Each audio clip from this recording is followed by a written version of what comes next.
Hola, ¿cómo están? Bienvenidos a un nuevo capítulo Redadar y el primero del año 2025. Vamos a iniciar un panel de conversación bastante interesante, pero antes de ya dar comienzo a lo que va a ser el contenido de este año, queremos recapitular lo del año 2024 y quién marcó un antes y un después. Sí, no vamos a dejar de lado las problemáticas, también queremos hablar de educación y en el último segmento queremos hablar también del tema internacional. Muy bien, los conflictos bélicos que por supuesto también tienen consecuencias para nuestro país. Quédense en la sintonía de Antofagasta Televisión. Antofagasta Televisión presenta a Cristian Zamorano, Javiera Fortune. Un espacio donde las voces de nuestra región analizan la política local. Esto es Radar. Muy bien, vamos a dar comienzo a esta nueva jornada acá en Radar. El año 2025 está comenzando con todo. De hecho, ya se presentó el primer sismo del año en el norte del país. Se sintió entre Arica hasta Copiapó de mediana intensidad y en la región la comunidad de Calama lo sintió más fuerte. Estamos atentos también a esa información. Vamos a iniciar el capítulo de hoy hablando de un balance sobre este año que acaba de pasar, 2024, porque es importante dar el momento a la reflexión y siempre rescatar lo bueno. Lo importante, bueno, lo bueno, lo malo, lo importante es analizar. Y por eso queremos destacar los personajes del año y para aquello trajimos a dos especialistas, dos doctores y doctora, para hablar justamente del tema nacional, del tema regional, del tema nacional y por supuesto quisiera aprovechar justamente su presencia para hablar del tema también internacional porque todo está ligado, todo Siempre. es la misma ecuación al fin y al cabo. Les damos la bienvenida a la doctora en Ciencias Políticas Francis Espinosa y al doctor en Historia José Antonio González. Muchas gracias a ambos por estar hoy acá. Muy amable. Muchas gracias. Por supuesto. Un placer, gracias. Ya hemos visto que han salido algunos titulares, algunas encuestas, algunos balances realizados incluso por medios de comunicación respecto a quiénes fueron las figuras más influyentes a nivel nacional, pero no nos hemos dado el tiempo de identificar a las figuras locales que causaron un cambio importante.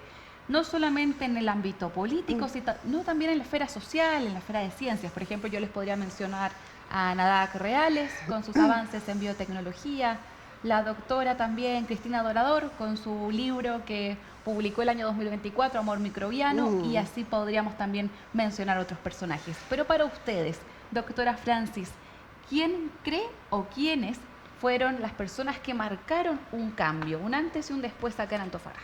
Sí, bueno, es compleja la pregunta, en primer lugar porque veía también en la prensa local que se entrevistaban algunos comunicadores y periodistas y como decía Walter Lippmann, donde todo el mundo piensa lo mismo, nadie piensa. Entonces me llamaba la atención que todos los comunicadores y comunicadoras nombraban a las mismas personas.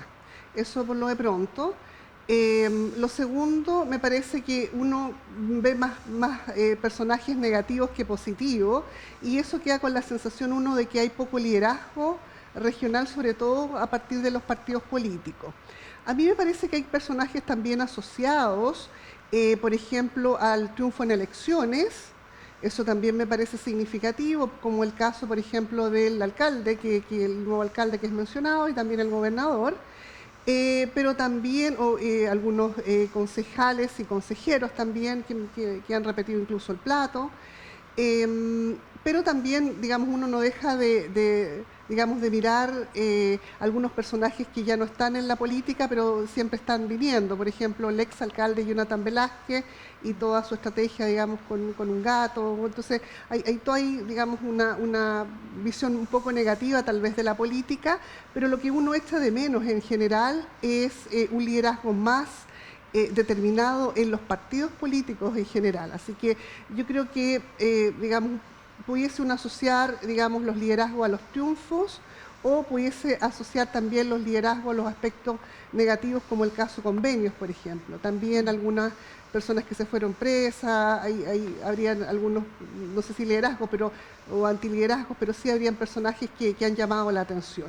Y también se mencionó en esa oportunidad el fiscal regional, pero yo creo que también hay hartos aspectos que tienen que ver con gente que está un poco escondida y que todavía no es visibilizada, mujeres que están desde la academia tal vez, o mujeres que no están en la academia, pero en general yo no me atrevería a decir que hay tanto liderazgo para nombrar personajes del año. Esa es mi modesta impresión. José Antonio. Yo no me voy con los personajes. Yo diría que los personajes están ahí en una suerte de medianía. Salvo el caso, yo diría, un poco más de expectativa, que está cifrado en Sacha, el alcalde. Lo demás, yo diría que hay entre... ¿El gobernador? Yo diría que este año debería ser la prueba de fuego para ver si hay una superación de los equipos técnicos frente al desafío de lo que van a ser fundamentalmente el presupuesto que va a provenir del litio. Pero yo me inclino más bien, 100 años de la oficina salitrera de Chacabuco se cumplió el año pasado.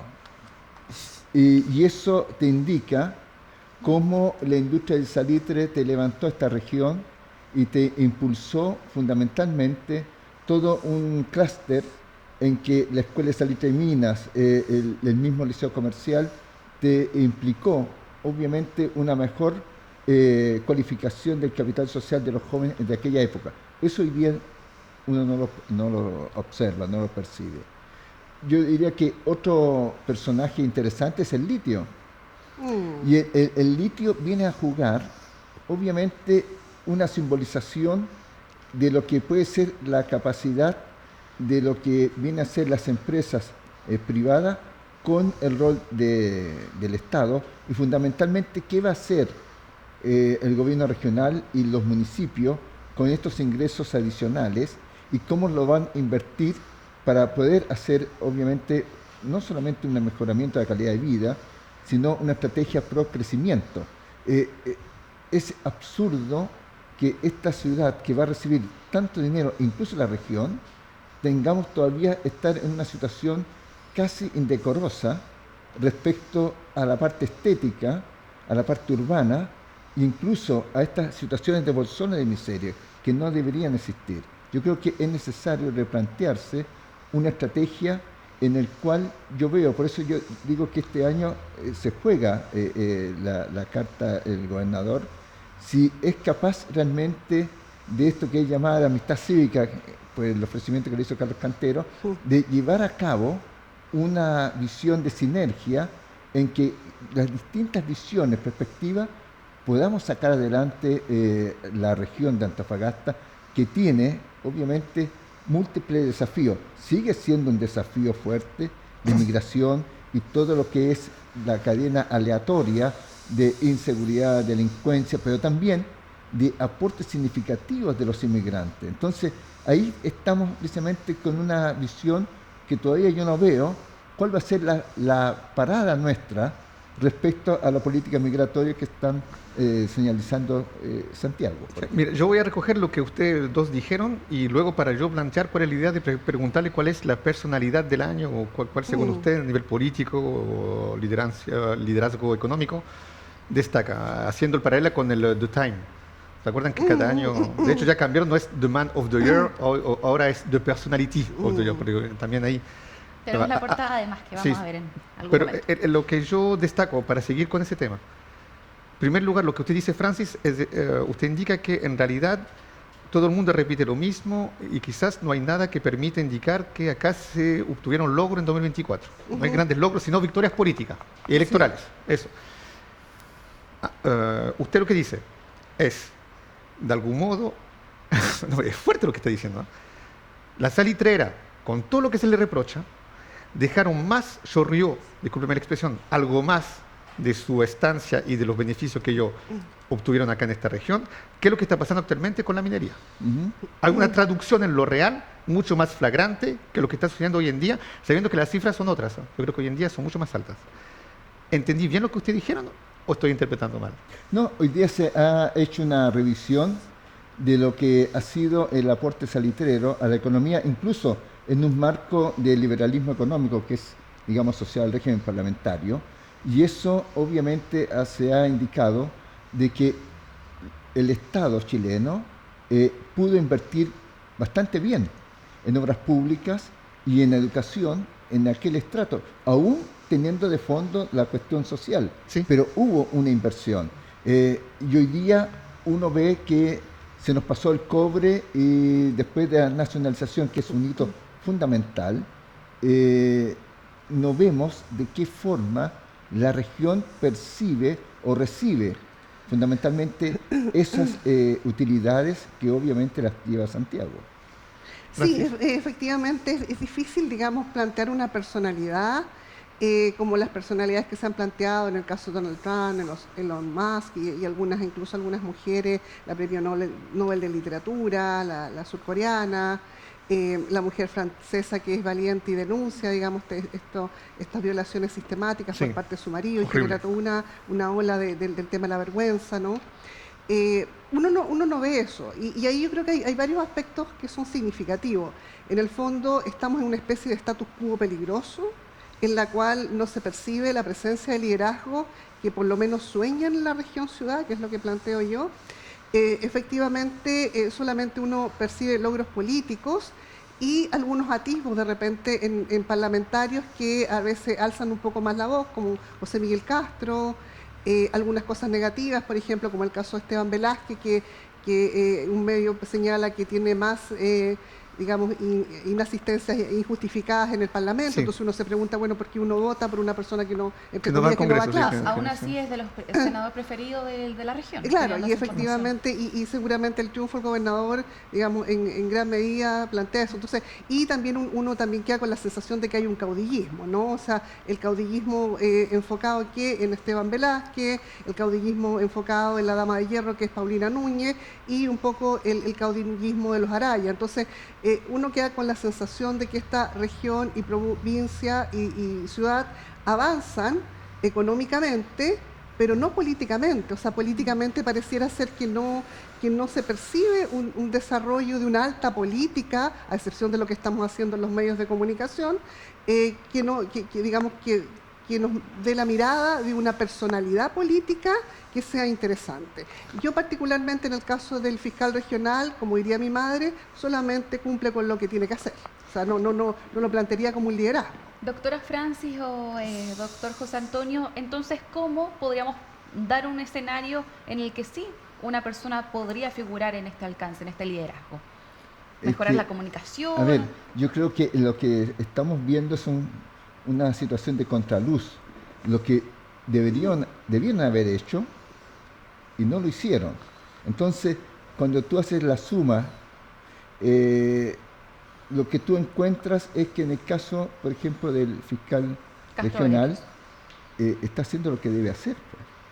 O sea, no es ninguna cosa extraordinaria. Hoy en día sí parece No, ahora. pero es que claro, es extraordinario Es que cuando tú te estamos pones, acostumbrados a que no se claro, hagan te las pones cosas. todo el blindaje para ir a los campamentos, lo cual, si uno hace una descodificación, te está hablando de que esa presencia es también la inseguridad, que Absolutamente. si el fiscal tiene que ir blindado, Hay algo- es o un sea, acento- ¿qué pasa un con el síntoma. ciudadano Sí, común? sí. Entonces, ojo con esa Sí. simbolización. Es cuando van los blindados a atacar, digamos, los carteles de Sinaloa, y tú ves, a ver, pero estos van precisamente a la guerra. Sí. Por lo tanto, la inseguridad es peor. Ahora, yo creo que el tema es, yo diría que hay una consolidación que se plantea bastante crítica, que es de qué forma las redes sociales están monopolizando fundamentalmente la vulgarización de los tópicos que deberían ser de la gran política. Con tips, precisamente tú discutes, Sí. pero no discutes la profundidad.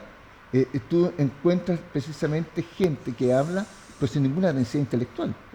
Entonces, te sorprende porque frente a esta medianía del hombre mediocre, decía José Ingeniero, Es cierto. aparece una burbuja y dices tú, te sorprende. Pero yo diría que en general el país y la política, si tú lo ves en términos comparados, estamos en una situación de decadencia que es precisamente el signo de una crisis en el cual tú esperas que va a aparecer alguna cosa mucho más emergente en términos positivos.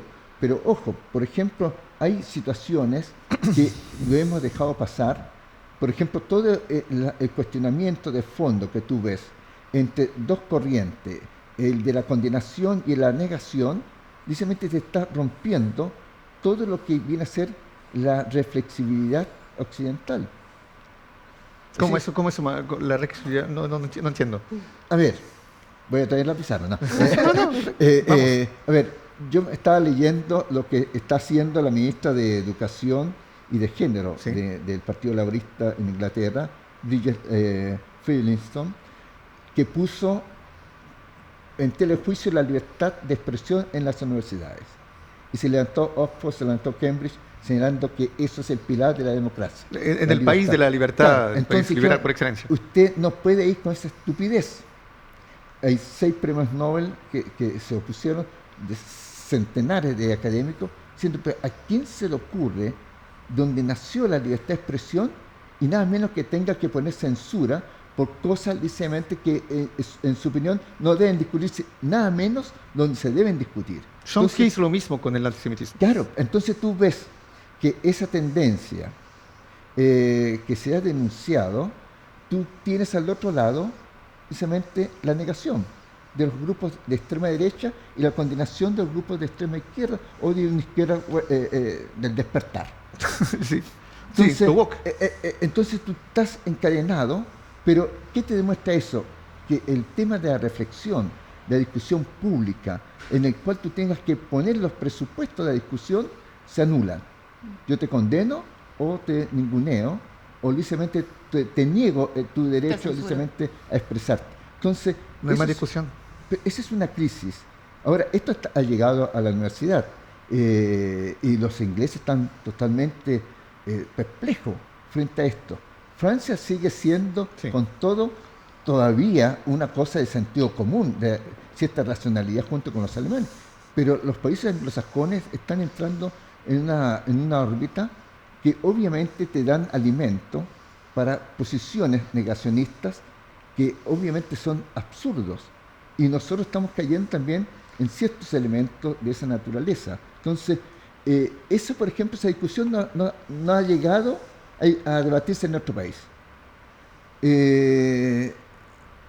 Lo negaron. O sea, yo no he visto ninguna revista universitaria que puso esta discusión. Oiga, la ministra de Educación y de Género y de la Mujer de Inglaterra, que tiene los 2 cargos, puso este tema y todas las universidades inglesas saltaron a la primera a rechazar. Bueno, ¿y la discusión nuestra? ¿Dónde está? ¿Dónde está la discusión nuestra? Mira, un filósofo francés, Henrik Bergson, decía que el fascismo no era la obligación de pensar, sino la obligación de decir. Yo creo que ¿Sí? no, ¿Sí? hay mucho de eso en la actualidad. Es decir, hay cosas que hoy en día tú no te permiten decir. Hay temas, por ejemplo, voy a tomar un tema que en realidad no concierne a mucha gente, que lo que concierne el tema del tercer sexo, lo transexual y todo aquello. O una discusión, por ejemplo, que toma Trump, que es una de las primeras medidas de la cual mencionó una vez que llega al poder, de lo mismo que el José Antonio Kast, que dice que va a prohibir, por ejemplo, que hagan deporte los hombres que se declaran mujeres en los Juegos Olímpicos, que no pueden competir con las mujeres. Eso, a un momento dado, estaba prohibido decir una cosa así, a un momento dado te calificaba obligatoriamente en el tema conservador. Últimamente, en una página francesa, justamente, un doctor indicaba que, desde un punto de vista biológico, un tipo que es progresista, indicaba que no, efectivamente, hay algo de verdad en lo que indica acá. Entonces, esa discusión que fue prohibida estos 4, 5, 7, 8 últimos años, que se vuelva a poner en el tapete temas discutidos, temas que no se discutieron, que a un momento dado parecían zanjados o que se hicieron zanjar. ¿Eso es una prueba de marcha atrás o es una prueba que nos estamos dirigiendo a discutir algunas cosas que no se discutían hace poco? Y en sí, la discusión siempre es positiva para el entorno democrático. ¿Qué piensa usted, Francis? Sí, yo quisiera agregar un punto importante que es el tema de las contradicciones. Digamos que ya lo traían un poco los marxistas y lo han levantado, digamos, bueno, Herbert Marcuse habla de esta concomitancia, digamos, de situaciones y unas contradicciones que en gobiernos, digamos, de centro izquierdo, de izquierda, que abrazan ciertos parámetros, por ejemplo la libertad, justamente ocurre todo lo contrario. Entonces ahí hay una cosa, digamos, como peligrosa. Y otra cosa que yo analizaba en una clase es lo que yo denominé la trumpización de la política internacional. Es decir, Trump digamos, el modelo Trump se ha comido todo, aparece por lo menos 3 portadas en el The Economist, incluyendo Sí, Elon Musk. sí. Anteriormente, Entonces, posteriormente claro, y y durante. así como y se lo ha comido todo, o sea, se ha comido digamos, los modelos políticos, se ha comido la política doméstica. Entonces el impacto de alguien que todavía no asume, o sea, eso me parece súper increíble, de alguien que no asume, que está dando señales, que da opiniones, que tiene su propia red social, cómo eso va a impactar en nuestra política doméstica. Pero Francis, Trump no se hace la voz de un sector que igual se interroga ante como si la deriva en un momento dado a lo exceso de un cierto discurso ultra mega tolerante, que al fin y al cabo también tiene aspecto intolerante. Lo dice Octavia Paz. Octavia Paz hace unos yo creo que más bien décadas atrás. tal vez la decadencia de las agendas woke y de todo este posmarxismo, tal vez. Podríamos decir que sí, pero por otro lado también, digamos, esta idea de que digamos, se jalan los extremos, digamos, los extremos siempre jalan. Entonces uno ve jalar el extremo, Exacto, en este caso la derecha, pero también ve expresiones de izquierda jalando, digamos, la política o la democracia. Entonces a mí no me parece, digamos, lo que me parece extraño es que estas contradicciones se dan digamos, en gobiernos que uno espera, porque, por ejemplo, ¿cuál es el gobierno que ha avanzado más en temas de leyes cortas y de seguridad y de mano dura? Ha sido el de Gabriel Boric. Sí, Entonces, uno se pregunta, y los temas de migración también, o sea, mano dura y quienes aparecen personajes del año, Bukele. Entonces, hay toda una lógica ahí, digamos, de estrategia mano dura y de policías que cada vez más son aparatos represores del Estado con nombre y apellido. Entonces uno ahí se pregunta, bueno, pero ¿en qué momento vamos a llegar a un Auschwitz o algo así? Entonces, es como dejémoslo para el segundo segmento. Sí, me gustaría complementar hablemos en el segundo segmento. Sí, vamos a continuar hablando de este tema para ver qué otras conversaciones se posicionan en la agenda pública. Nos vamos a una breve pausa y al regreso seguimos acá en Radar.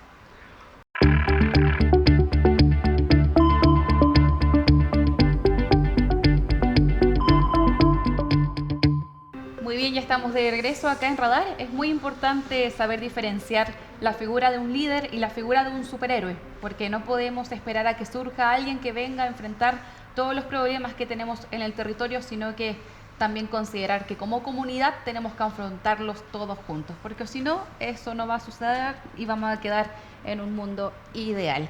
Vamos a continuar hablando de personas influyentes, pero ahora no solamente en el ámbito local, sino que también a nivel global, porque incluso desde otra parte del mundo pueden tener una consecuencia acá en Chile. No, justamente ya que ustedes ya debatieron el concepto de personalidad y Man of the Year y personalidad del año, todo eso.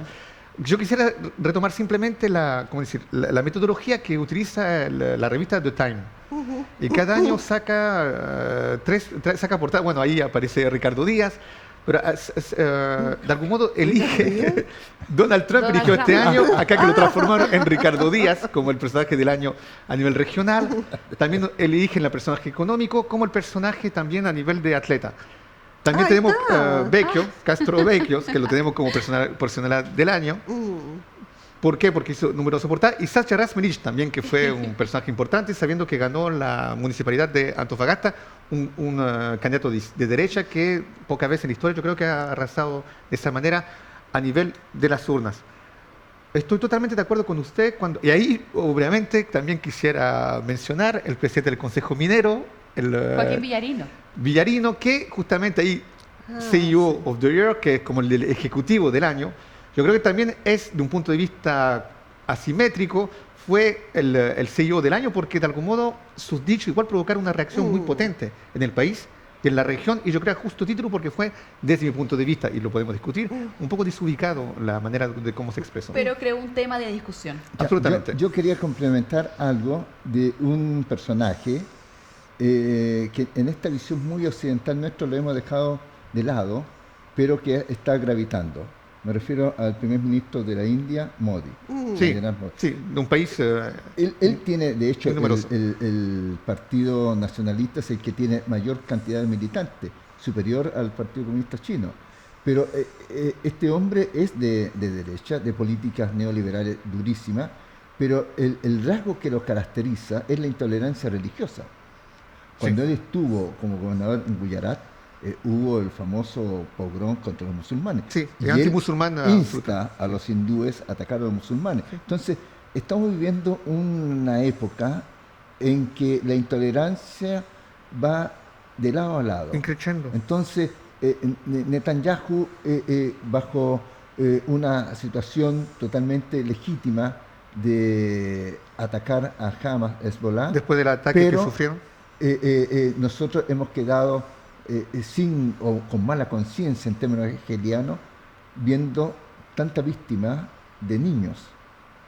Y eso nosotros, como conciencia occidental de la dignidad de persona, lo toleramos porque están los terroristas. Todos sabemos que hay escudos humanos, pero la cantidad de niños muertos, no tiene antecedentes, obviamente debería precisamente interpelarnos, porque nadie puede sacrificar a nadie. Entonces, bajo cualquier pretexto.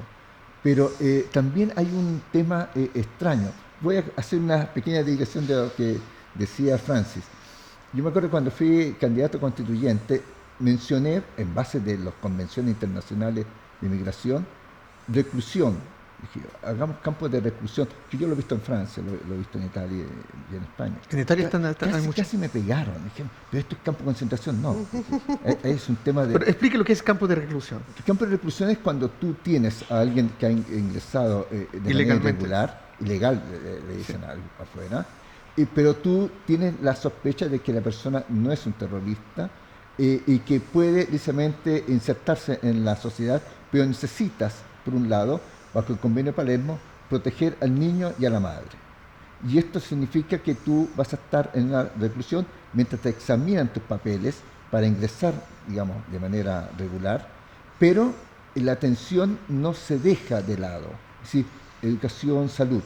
Y eso yo lo sostenía, ponerlo precisamente en la frontera. No, y ahora tú ves las vueltas de la vida, 2 años después estamos hablando del campo de reclusión, porque parece que alguien leyó realmente las convenciones internacionales y que eso es, porque no es precisamente negarse, sino precisamente cuidemos precisamente al niño, cuidemos a la mujer, después cuidemos a la familia. Pero si tenemos sospecha, veamos, antes de entregar el RUT, veamos esto, pero no lo dejemos precisamente la indignidad. Y otra cosa es la expulsión, que yo estoy totalmente de acuerdo. Pero que usted dice que esa idea es mal percibida por culpa de un etos que lo hace que es muy sensible. Sí. Yo diría que sí, porque había una suerte de prejuicio y de malas lecturas de lo que se debe proteger. Ahora, cada país tiene el derecho de dejar entrar o no entrar a cualquier persona, por más que tú tengas el derecho de la soberanía, de soberanía sí. o de partir. Pero nosotros tenemos ahí el problema que, por un lado, estamos envejeciendo. El 18,9% ya es población mayor de 60 años. Necesitamos precisamente savia fresca. 2 millones de extranjeros obviamente lo pueden aportar. Sí. Pero necesitamos precisamente sacar el trigo de la paja y obviamente ver quién está entrando. Pero mientras tanto, nosotros tenemos que ver cuál ha sido también el aporte precisamente silencioso de los inmigrantes que se han incorporado a la salud, a la educación, como empresarios, etcétera. Entonces, no podemos estigmatizar a todos. Es evidente que nos molesta. Lo que los medios de comunicación venden es llanamente cuando el hombre muerde al perro, no que el perro muerde al hombre. Entonces, es un asesinato. No, acá estamos interrogando por qué el perro muerde. Entonces, yo creo que ahí falta una discusión. Y lo que yo veo, que falta una discusión digamos, con buenos argumentos. Cuando estaba el anterior encargado de la inmigración en tiempo de la presidenta Bachelet II, se me fue el nombre de Ricardo, él nos juntaba a todos los que estábamos trabajando en proyectos fondos de inmigración y me acuerdo que decía, bueno, denme idea de cómo están funcionando. A él se le ocurrió hacer, digamos, la estadística de inmigración, los anuarios. Y él se informaba y él se transformó, digamos, en un especialista en esto, pero tenía los datos empíricos y ahí tenemos una diferencia. Santiago no tiene datos empíricos de lo que ocurre en el norte, menos de los campamentos. Lo que ellos han trabajado fundamentalmente son líneas de género o de negocios étnicos. Pero aquí, Campamento, solamente ha trabajado en la Universidad Católica del Norte. Sí. Y la Marcela Tapia... Sí, no hay ningún estudio exhaustivo inextenso. Cuando nosotros vemos este impacto, obviamente que nosotros tenemos que entregar esto. Pero José Antonio, pero para darle el pase a Francis, sí. De los personajes que mencionamos del año, ya lo mencioné un poquito en el primer segmento, ¿usted creen que están capacitados a enfrentar, a pesar, digamos, considerando sus victorias electorales o los logros mediáticos que difundieron el caso de Castrovecchios, están capacitados para enfrentar, entienden esta problemática, están capacitados para enfrentar esta problemática? Según su percepción. Pero perdón, la problemática de migración. Problemática de migración, problemática de societal hasta yo diría. El momento que estamos viviendo. Yo recojo el asunto del paralelo con el salitre. Antofagasta hoy en día igual no puede no estar no satisfecho de la situación que está viviendo. La ciudad no es bonita, a pesar que podría ser muy linda. El nivel sociocultural es bajo, lo siento. No hay profesionalización que se destaca, siendo una región que otorga cifra macroeconómica. Acá debería haber un centro internacional de idioma, un centro internacional de comercio. Es decir, tenemos líderes, porque yo acá debatí con Jaime Aray, el diputado, sobre el liderazgo. Tenemos estos líderes que presentamos ahí, Personality of the Year, y el señor de la minería también. Tenemos gente, según usted, que es capaz de llevar la región a lo menos a un peldaño más arriba en camino a lo que debería ser. La problemática que yo veo es que yo no sé por qué somos una región que tendemos a los liderazgos narcisistas. Entonces yo veo poca capacidad de articulación, o sea, son ellos nada más. Y desgraciadamente estoy viendo lo mismo en el alcalde. Veo que cada uno de sus integrantes sale en redes sociales haciéndose autobombo, pero digamos me parecía más atractivo el modelo de Jonathan Velázquez, que era uno solo, pero él tampoco tuvo la capacidad de hacer equipo. Entonces yo creo que los liderazgos, digamos, carismáticos, podría ser Weber u otras expresiones, que crean equipo. Que crean equipo. Entonces, eso yo no lo veo en el gobernador, no lo veo en el fiscal. Entonces, ¿de qué manera se puede desarrollar over and over? O sea, digamos, siempre liderazgo de carácter narcisista, en el fondo individualista le llama un profesor brasileño. No, yo me quedo con narcisista. ¿No estaríamos en la sintonía con el tiempo, con la era del tiempo, con el etos del tiempo justamente? Por supuesto. Decir, Instagram. ¿Qué Instagram sino Narciso que habla por ti? Lo que como, lo que voy al gimnasio, mira mi físico, mira lo que soy, mira lo que tengo.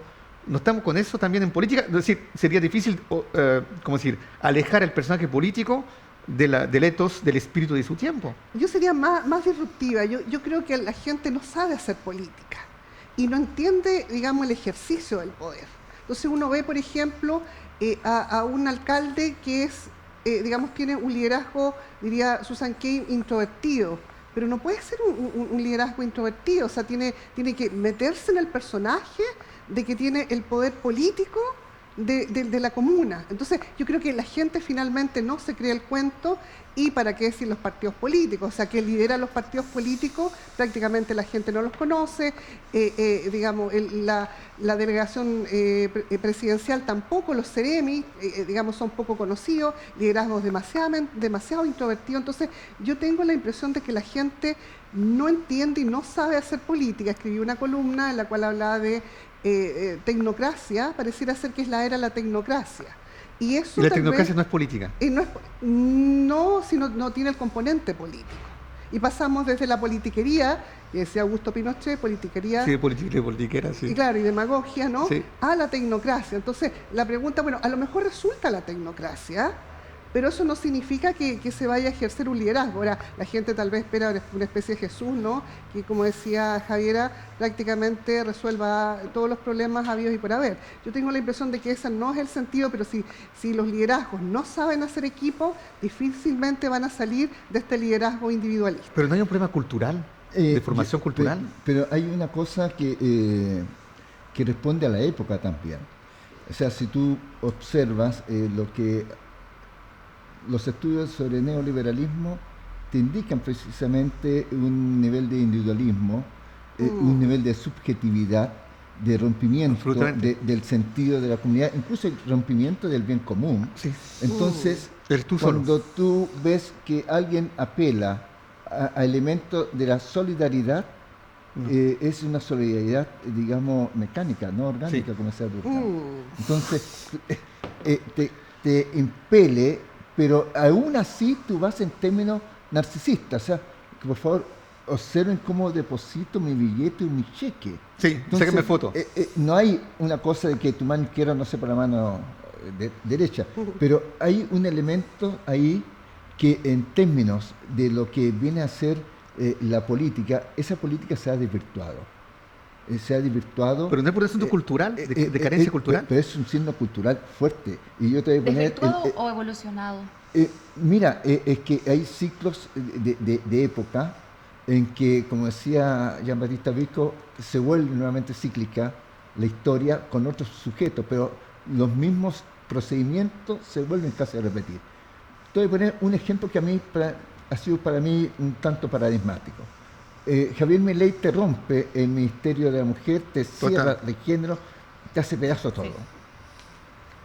Yo no he visto ninguna, yo leo los diarios argentinos, digitales, Clarín, La Nación y todo lo que es lo que uno puede acceder. Yo no he visto a las mujeres de los pañuelitos verdes. Los pañuelitos salir. Sí he visto a gente popular reclamando por un elemento que hace más de 100 años siempre ha sido la cuestión social, trabajo y empleo, no identidades.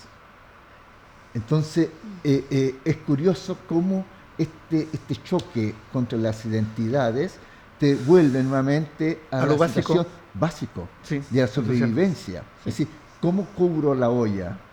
¿Qué cosa le doy a mis hijos?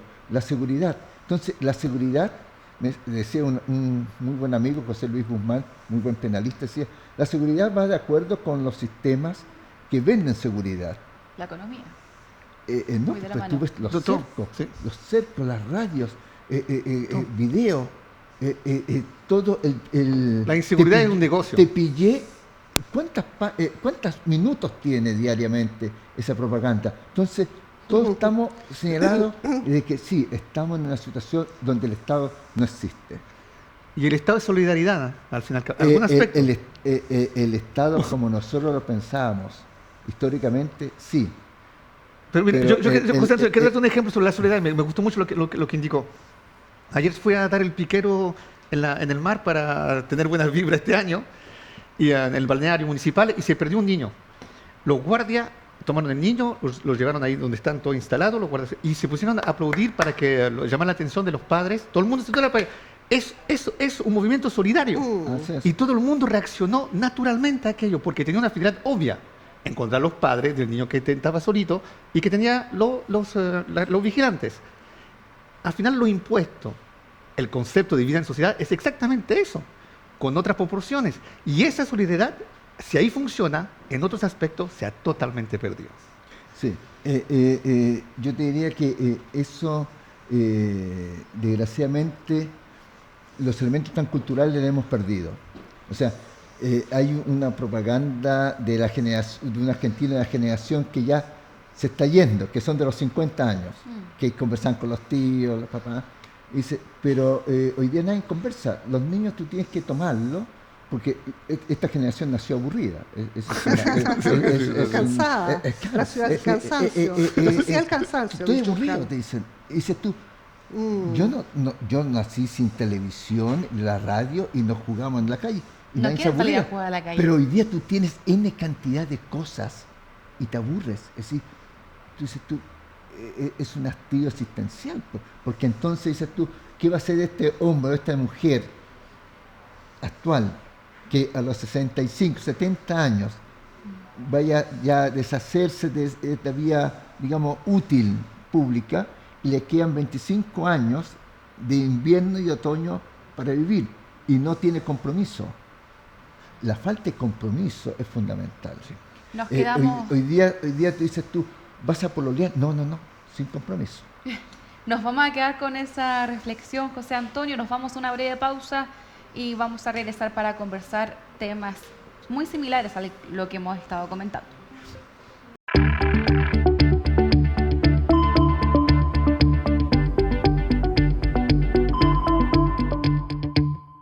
Continuamos acá la conversación en el programa. Conflictos geopolíticos, crisis económicas, tensiones sociales, desafíos ambientales. Tenemos varios flancos abiertos que poder abordar y enfrentar. Recién mencionaban dos conceptos muy importantes: compromiso, solidaridad. Al parecer eso es lo que falta justamente para que estos líderes, ya sean a nivel de persona o incluso a nivel de concepto, puedan justamente surgir. Sí, yo creo que ahí no es para hacerse el viejo sabelotodo, porque igual yo tengo mi edad, pero igual uno lo que observa en la juventud, o estoy hablando de gente menos de 40 años, la noción de compromiso no es igual que antes. Es decir, me comprometo a hacer algo, me comprometo de un punto de vista sentimental, o sea, no tienes la misma fuerza ni el mismo valor que anteriormente. Y si no hay compromiso, no puede haber solidaridad. Si yo soy solidario es porque me comprometo a ayudarte.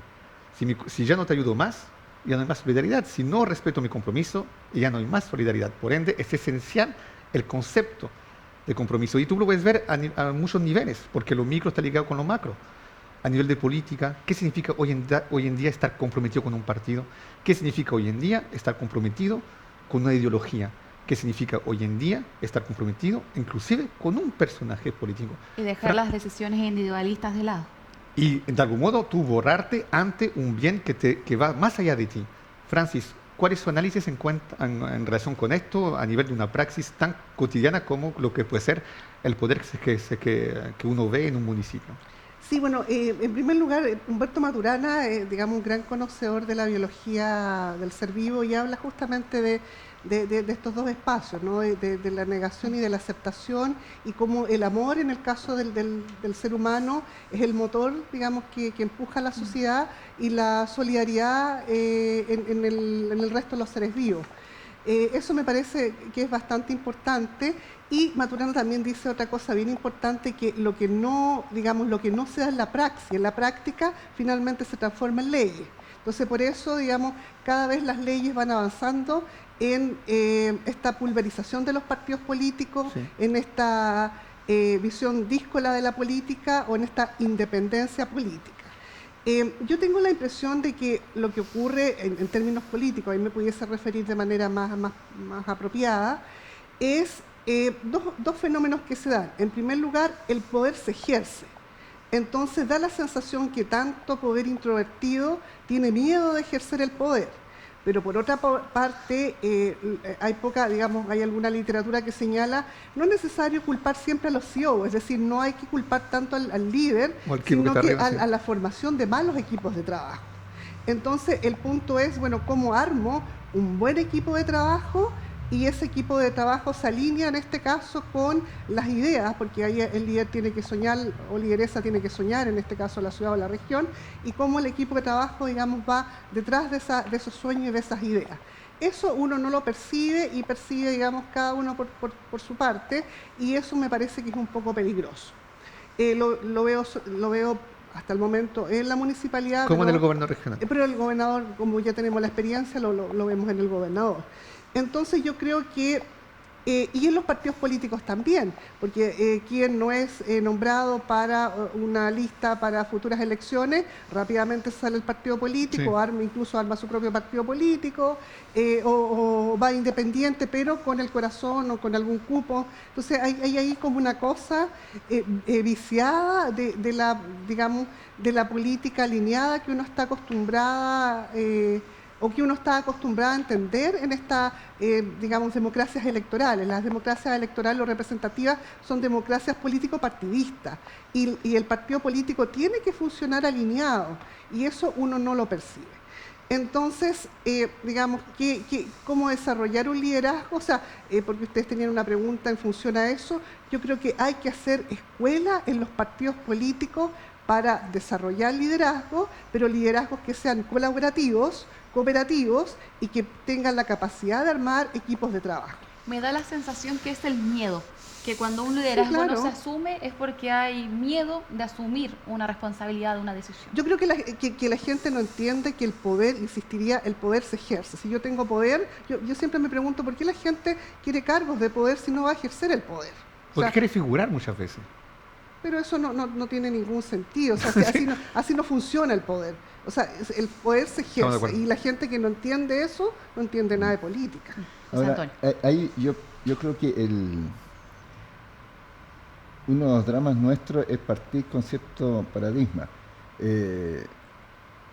Yo he leído bastante, incluso he enseñado a lo de Humberto Maturana, pero también hay otro autor, Helmut Schelsky, un sociólogo alemán, que decía, mire, lo que mueve a la historia es la envidia.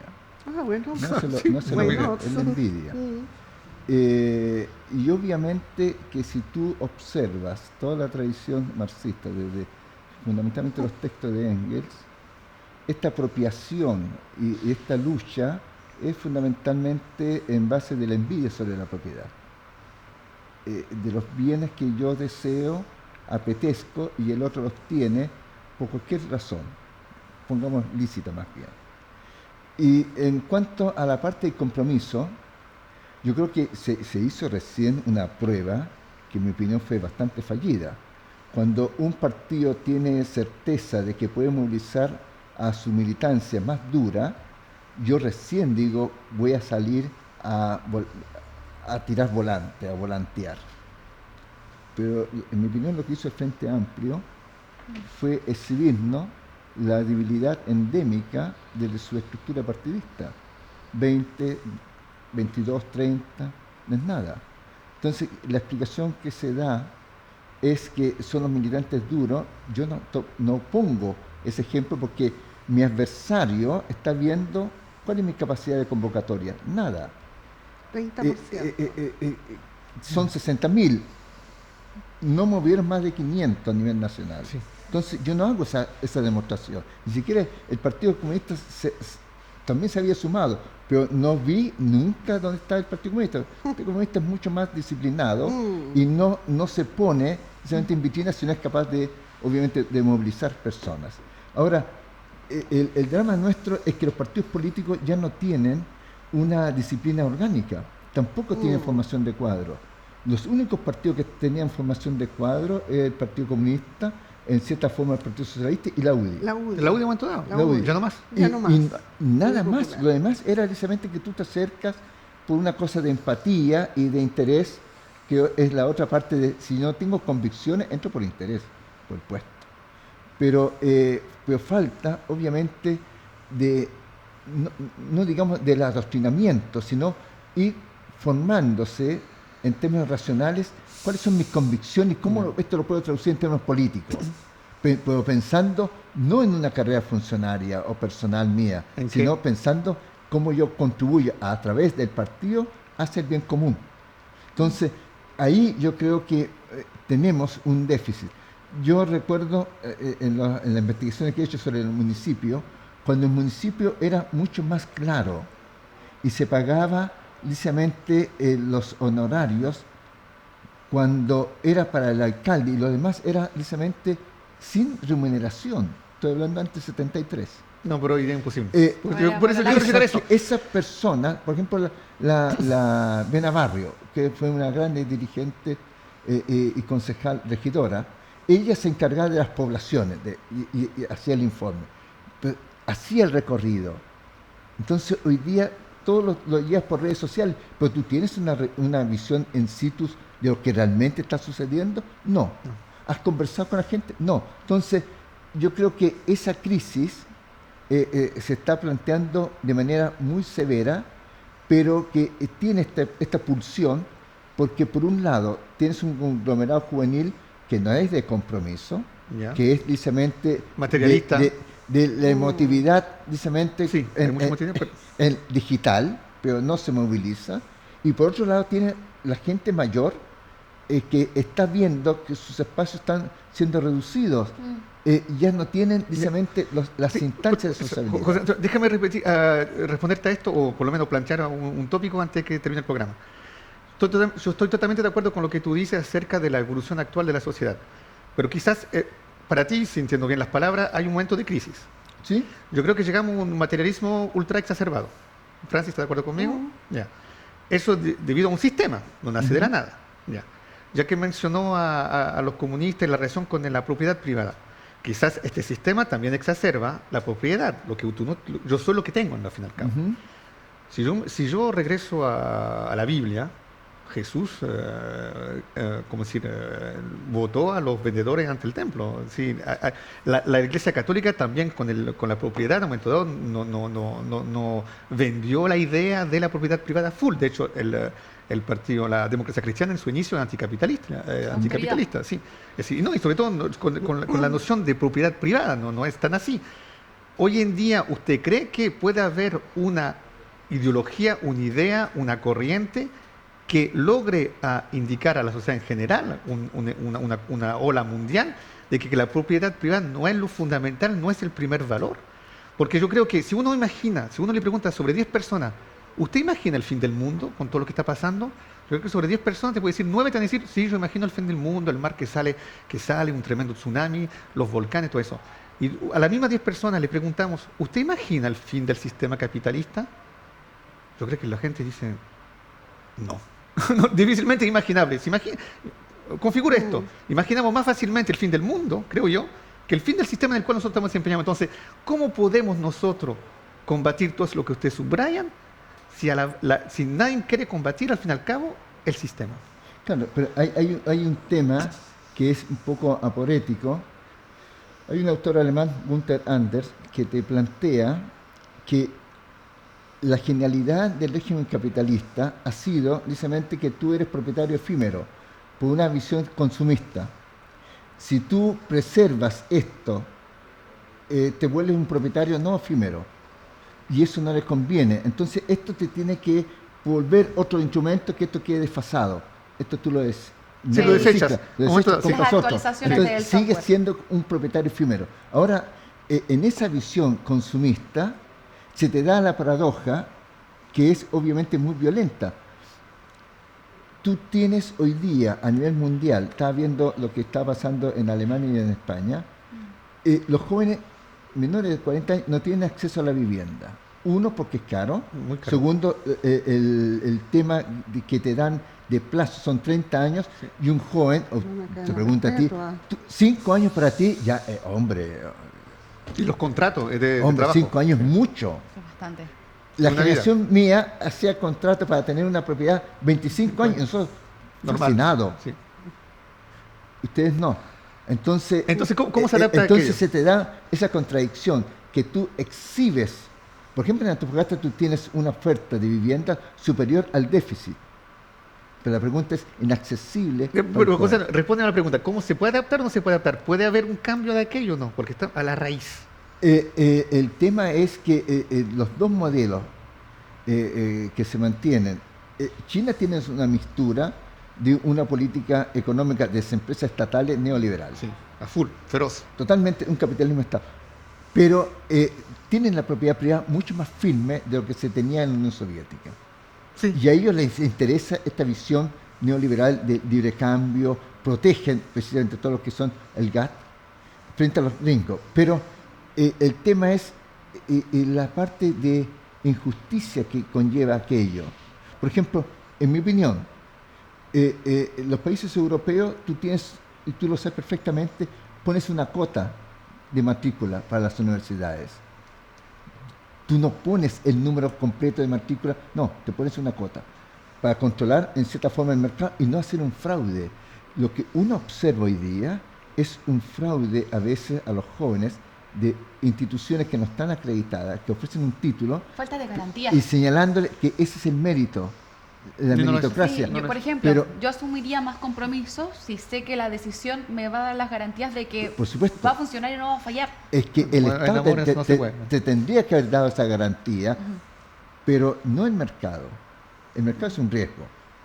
El Estado debería darte la certeza, pero... Entonces no se puede, no se te da, pues. No te da la certeza. Sí, bueno, yo quisiera poner algunos ejemplos con respecto a, digamos, yo pienso que el neoliberalismo es como digamos, un mutante, o sea, cada vez muta en favor de él. Y dos, el estallido social. Digamos, el estallido social, una de las variables, ¿no? Es, bueno, había una envidia, una envidia hacia ellos tienen, nosotros claro, tenemos. Exacto. También la música urbana.